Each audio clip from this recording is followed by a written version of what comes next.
Dans cette capsule, nous vous présenterons les principales particularités comptables des entreprises d'économie sociale, coopératives et organismes à but non lucratif, couramment appelés OBNL.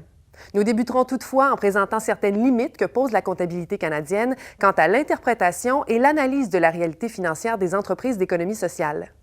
Un des principaux défis posés aux entreprises d'économie sociale vient de la présentation et la nature des différents postes des états financiers, notamment à ce qui a trait à l'information relative à l'impact socio-économique de ces entreprises.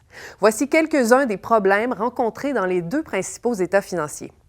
À l'état des résultats, d'abord, on ne retrouve aucun indicateur économique reflétant les spécificités des entreprises d'économie sociale. La valeur du bénévolat, par exemple, n'est pas inscrite aux états des résultats. Pourtant, si on y regarde de près, la contribution des bénévoles, le conseil d'administration notamment, apporte une grande richesse à l'organisation.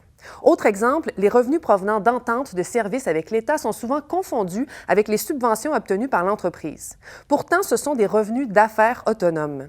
En ce qui a trait au bilan, plusieurs éléments illustrent ces limites. En effet, les normes comptables ne permettent pas de présenter adéquatement certains éléments générateurs de richesse à long terme, comme le capital humain ou le capital relationnel de l'entreprise.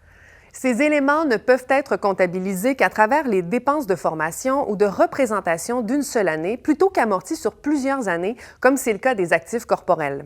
Ces limites communes à tout type d'entreprise affectent davantage les entreprises d'économie sociale, puisque l'ancrage dans le milieu et le potentiel humain en sont des éléments fondamentaux. La juste valeur des immobilisations est quant à elle difficile à présenter au bilan dans le cas fréquent en économie sociale d'actifs qui auraient été acquis à un prix préférentiel ou donné. On indiquera au bilan que la valeur correspondant au montant déboursé à l'achat. Finalement, toutes les dettes à long terme, peu importe leurs caractéristiques, sont présentées au passif. Cela peut poser problème dans le cas de la quasi-équité ou quasi-fonds propres, qui est très fréquemment utilisée dans le financement des entreprises d'économie sociale. Il n'existe malheureusement aucun poste, selon les règles comptables actuelles, pour la représenter. Ainsi, un lecteur d'état financier qui ne connaît pas la notion de quasi-équité va mésestimer la nature de l'endettement et conséquemment le risque financier réel auquel fait face l'entreprise. Le traitement comptable appliqué aux deux types d'organisations ainsi que la présentation des états financiers sont différents à plusieurs égards, principalement en ce qui a trait à la structure de l'avoir ou de l'actif net. La terminologie sera aussi différente pour plusieurs éléments. Commençons par les particularités comptables propres aux organismes à but non lucratif. Premièrement, un OBNL est une entreprise dont les titres de propriété ne sont pas transférables et dont les membres de l'organisme et ceux qui y apportent des fonds n'obtiennent aucun rendement financier de ceux-ci. On voit déjà ici une différence fondamentale avec les entreprises conventionnelles. Explorons maintenant les deux principaux états financiers. Les OBNL reçoivent la plupart du temps deux types de revenus, ceux provenant de la vente de biens ou services qu'on appelle revenus autonomes et ceux provenant d'apports que l'on nomme plus généralement subventions. Les OBNL œuvrant en économie sociale inscrivent les apports conformément à la méthode du report. Ainsi, seule la partie des apports versés qui a été utilisée dans l'exercice financier est présentée au revenu. La partie non encore utilisée doit être cumulée au bilan à titre d'apport reporté. Ces revenus perçus d'avance seront constatés comme des revenus dans l'exercice financier où les charges auxquelles ils sont affectés seront engagées. Ainsi, une subvention de 100 000 $ couvrant des salaires qui seront à moitié engagés au cours du prochain exercice doit être comptabilisée de la façon suivante. 50 000 $ au résultat à titre de revenu et 50 000 $ au bilan à titre d'apport reporté au passif à court terme. Si les apports perçus sont affectés à l'acquisition d'actifs à long terme, ils doivent être reportés et constatés comme des produits à l'état des résultats au même rythme que l'amortissement des immobilisations acquises avec cet apport.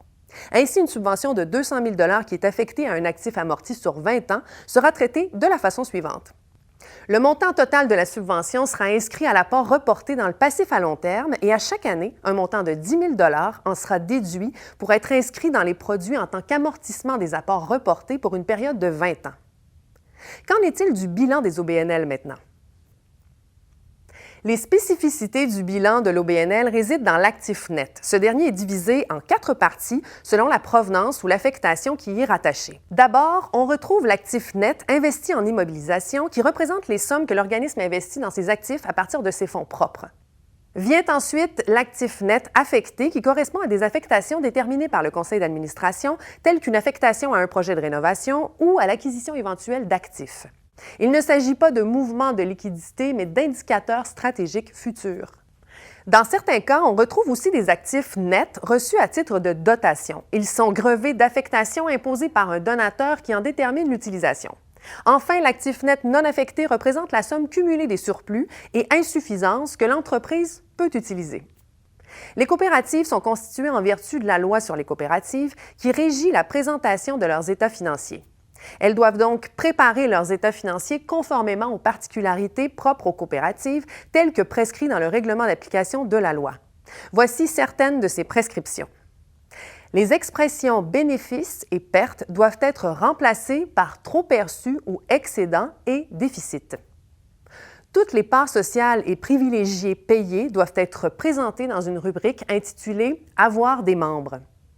On doit aussi inclure une note mentionnant les recommandations du conseil d'administration relativement à l'affectation des trop perçus ou excédents. Regardons encore une fois de plus près les deux états financiers.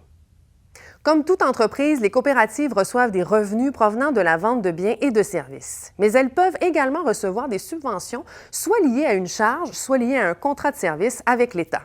Si les subventions reçues par la coopérative le sont pour l'achat d'immobilisation, elles peuvent être traitées comme pour les OBNL et être reportées et inscrites au produit, ou encore ne pas être reportées à l'état des résultats et être déduites directement des immobilisations acquises avec la subvention. La première méthode est préférable puisqu'elle donne une meilleure évaluation de la valeur des immobilisations de la coopérative. L'affectation des trop perçus est probablement l'élément le plus spécifique des coopératives. Comme la coopérative appartient à ses membres, ce sont eux qui, après avoir pris connaissance des recommandations du conseil d'administration, décident de l'affectation du montant des trop perçus ou excédents, soit à la réserve ou à l'attribution de ristournes aux membres. Comme cette décision est prise après la production du rapport financier annuel, la ristourne et les impôts qui sont impactés par le montant des ristournes attribuées seront inscrits dans l'exercice de l'année suivante. Comme c'est le cas pour les OBNL, les principales particularités du bilan des coopératives concernent la présentation de l'avoir, l'équivalent de l'actif net.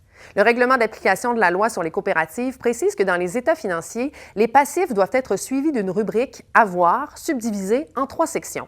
Les parts privilégiées participantes, lesquelles sont émises exclusivement aux non-membres, l'avoir des membres, qui inclut le montant des parts sociales et des parts privilégiées, l'avoir de la coopérative, qui inclut les trop perçus ou excédents de l'exercice précédent et qui doivent être affectés, comme nous le décrivions plus tôt, le montant de la réserve et, le cas échéant, de la réserve de valorisation, ainsi que le montant du surplus d'apport, c'est-à-dire tout montant donné à la coopérative et non lié aux opérations.